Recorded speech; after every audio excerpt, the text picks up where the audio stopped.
चलिए, अब बात हो गई इक्विटी बाजार की, अब बात करते हैं कमोडिटी बाजार की। आज के एग्रीमीटर को लेकर के हम हाजिर हो गए हैं। मैं हूं विपुल सिंह और बहुत सारी अपडेट्स यहाँ पर आने वाली हैं और हम आपको बताएंगे।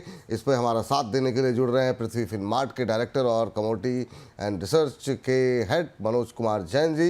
मनोज सर, बहुत बहुत स्वागत आपका आज की चर्चा में जुड़ने के लिए। नमस्कार विपुल जी। नमस्कार सर।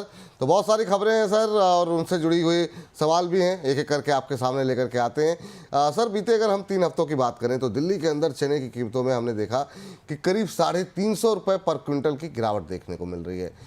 मंगलवार की बात करें तो दिल्ली में चने का भाव 5,550 रुपये पर क्विंटल दर्ज किया गया, जबकि 3 मार्च को भाव 6,900 रुपये पर क्विंटल के करीब था। चने की कीमतों में जो गिरावट का दौर देखने को मिल रहा है, इसमें आपको कब लगता है कि थोड़ी रुकावट आती हुई दिखाई देगी, और क्या अभी कोई रिकवरी की उम्मीद करें या फिर ये डाउन साइड अभी कंटिन्यू होता हुआ दिखाई देगा? जहां तक चने की कीमतों में गिरावट का सवाल है तो बिल्कुल ये हार्वेस्टिंग का टाइम रहता है और स्पेशली जो मार्च का आखिरी का जो पखवाड़ा है और अप्रैल का जो पहला जो पखवाड़ा रहता है उसमें थोड़ी कीमतों में गिरावट रहती है, क्योंकि जो हार्वेस्टिंग का पीक सीजन रहता है उसके चलते हम देखते हैं कि मंडीज में अराइवल्स जो है वो काफी बढ़ते हुए नजर आते हैं।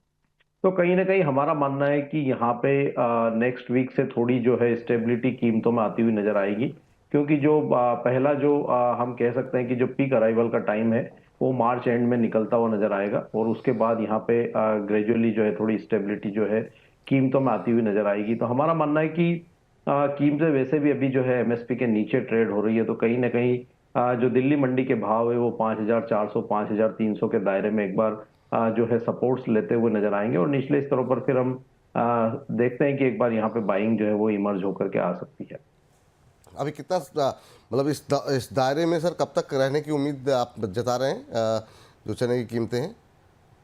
मेरा मानना है कि 15 अप्रैल के बाद यहाँ पे जो है सुधार ग्रेजुअली आना शुरू हो जाएगा, क्योंकि वहाँ पे मैरिज सीजन स्टार्ट हो जाएंगे और जो फेस्टिवल डिमांड भी जो है यहाँ पे वो आती हुई नजर आएगी, क्योंकि गुड़ी पाड़वा के बाद यहाँ पे फेस्टिवल टाइम भी रहता है। तो 15 अप्रैल के आसपास हमारा मानना है कि कीमतों में फिर एक बार थोड़ी रिकवरी जो है ग्रेजुअली आनी शुरू हो जाएगी 15 अप्रैल के बाद, ठीक है सर। सर, इस बीच करंट फाइनेंशियल ईयर में अप्रैल से दिसंबर की अवधि में जो देसी चने का इंपोर्ट है उसमें 177% की बढ़ोतरी देखने को मिली है और इस दौरान करीब 3.6 लाख टन देसी चने का इंपोर्ट हुआ है। ये तब है जबकि सरकार ने पिछले साल की तुलना में इस साल चने का उत्पादन ज़्यादा रहने का अनुमान लगाया है।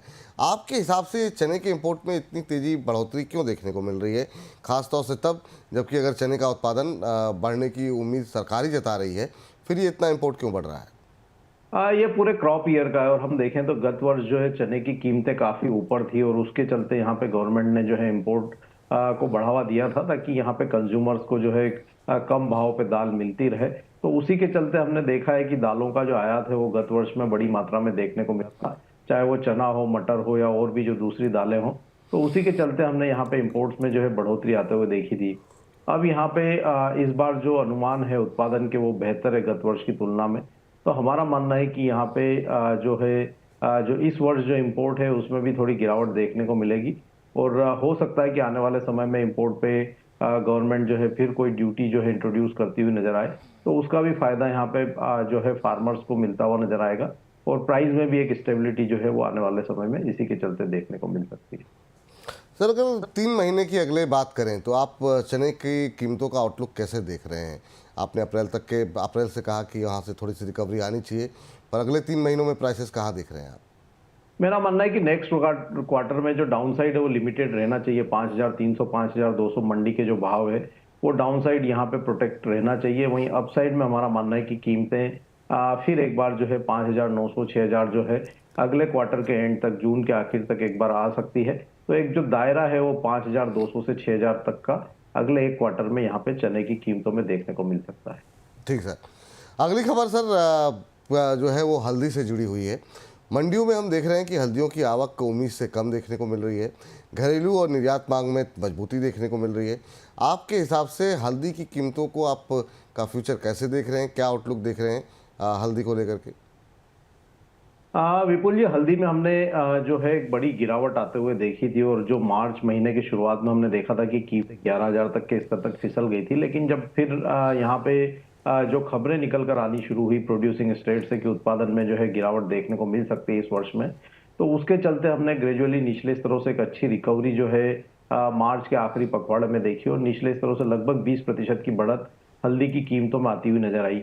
यहाँ पे काफी कुछ जो है उत्पादन को लेकर के जो क्लैरिटी है वो 15 से 20 अप्रैल तक होती हुई नजर आएगी, और निचले स्तरों से हमने एक अच्छी रिकवरी यहाँ पे ऑलरेडी आते हुए देखी है।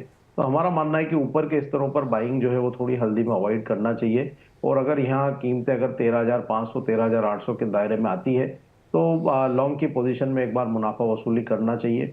अगले 15 से 20 दिन जो दायरा है वो 12,750 से 13,800 का हल्दी में जो है बना रह सकता है। ऊपर जाने पर प्रॉफिट बुक करना चाहिए, नई पोजीशन नहीं बनानी चाहिए। करंट लेवल पे क्या स्ट्रेटजी होनी चाहिए सर? यहाँ पे अपसाइड जो भी अपसाइड आती है मुनाफा वसूल करके ही चलना चाहिए। अभी ये लेवल जो है रिस्क रिवार्ड के लिहाज से बाइंग के लिए फेवरेबल नजर नहीं आते हैं। ठीक है, नई खरीद नहीं करनी है हल्दी के अंदर। पहले से पोजीशन है तो कोई भी अपसाइड आपको जो मिलता है उसमें जो है आपको एग्जिट अपॉर्चुनिटी ढूंढनी चाहिए। मुनाफा बुक करने की सलाह यहाँ पर दी जा रही है, फ्रेश बाइंग ना करें, ये सलाह हल्दी को लेकर के निकल के आ रही है। अब सर आपसे जानना चाहेंगे कि आपकी टॉप एग्री कॉल्स जो है वो इस समय कैसे आप देख रहे हैं, और किसे सजेस्ट करेंगे खरीदारी बिकवाली करने के लिए? यहाँ पे स्पेशली स्पाइस कॉम्प्लेक्स में हम देख रहे हैं कि जीरा में एक अच्छा पॉजिटिव मोमेंटम बना हुआ है पिछले कुछ सेशन से, और 22,000 का जो एक रेजिस्टेंस बना हुआ था टेक्निकली, उसके ऊपर हमने कीमतों को निकलते हुए देखा है। हालांकि अभी यहाँ पे एक अच्छी बढ़त जो है आज के सत्र में भी देखने को मिल रही है, लेकिन अगर यहाँ थोड़ी गिरावट आती है 22,200 के आसपास, तो जीरा में अप्रैल वायदा में बाइंग की जा सकती है 21,850 के स्टॉप लॉस से। 22,800 तक के लक्ष्य जो है अगले 1 से 2 दिन तक के लिए यहाँ रख करके चलना चाहिए। ठीक, तो जीरा अप्रैल फ्यूचर्स में खरीदारी करने की सलाह यहाँ पर दी जा रही है। 22,200 रुपये के आसपास खरीदने की सलाह है जीरे को, और 21,850 का एक स्टॉप लॉस लगाइए, और 22,800 के लक्ष्य के साथ आप यहाँ पे खरीदारी करके चल सकते हैं। और कोई सर कॉल जो आप सजेस्ट करना चाहें? यहाँ पे मसाला कॉम्प्लेक्स में कोरिएंडर भी हम देखें तो एक अच्छा कंसोलिडेशन दिखा रहा है, और 7,800 के जो सपोर्ट्स लेवल है वो यहाँ पे स्ट्रांगली होल्ड जो है करता हुआ नजर आ रहा है। तो कोरिएंडर अप्रैल वायदा में भी 7,850 के स्तर के आसपास बाइंग करके चला जा सकता है। 7,750 के स्टॉप लॉस लगाएं, और लक्ष्य 8,000 तक के वहां भी रखे जा सकते हैं। बहुत बहुत शुक्रिया सर, बहुत बहुत धन्यवाद आपका आज की इस चर्चा में जुड़ने के लिए, और इन तमाम कमोडिटीज़ के बारे में अपडेट देने के लिए बहुत बहुत धन्यवाद आपका। तो फिलहाल इतना ही, आप देखते रहिए बोनस। नमस्कार।